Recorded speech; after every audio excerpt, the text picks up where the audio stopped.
हैं, अल्लाह उनसे निकलने का रास्ता निकाल देगा। ऐसी परिस्थितियां जहां हमें कोई समाधान नहीं दिखता, अल्लाह हमें ऐसी जगह से समाधान देगा जहां हमने कभी कल्पना भी नहीं की होगी।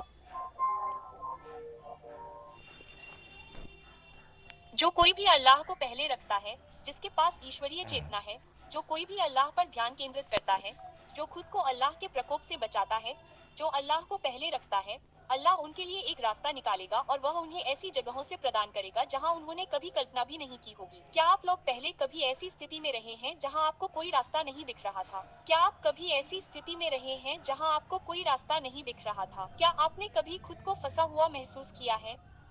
देखिए, मुसम को इस स्थिति में डाल दिया गया था। हम में से बहुत से लोग, आप जानते हैं, मेरा मतलब है, जाहिर सी बात है, हम में से कोई भी कभी भी पानी के एक विशाल भंडार के सामने नहीं फंसने वाला है, जिसके पीछे एक बड़ी महाशक्ति की सेना हो, है ना? लेकिन अगर यह प्रासंगिक नहीं है तो अल्लाह हमें यह कहानी क्यों सुना रहा है?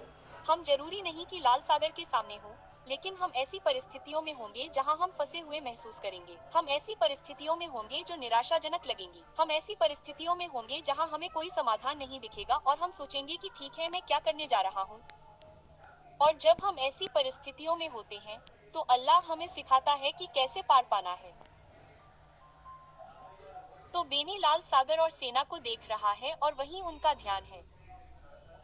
आप जानते हैं कि जब आप किसी परिस्थिति में होते हैं और आप समस्या पर ही ध्यान केंद्रित करते हैं, तो आप केवल वही देखेंगे। यदि आप बाधा पर ही ध्यान केंद्रित करते हैं, यदि आप बाधा पर ही ध्यान केंद्रित करते हैं, तो आप केवल वही देखेंगे और यह आपकी नजरों में बड़ा और बड़ा होता जाएगा। यह वास्तव में बढ़ने लगता है। आप जानते हैं, अगर आप इंसान के मनोविज्ञान के बारे में यह अद्भुत बात जानते हैं, अगर आप ध्यान केंद्रित करें तो मैं चाहता हूँ कि आप एक पल के लिए कल्पना करें कि आपके सामने एक दीवार है। जितना अधिक आप उस दीवार पर ध्यान केंद्रित करते हैं, वह उतनी ही बड़ी होती जाती है। जितना अधिक आप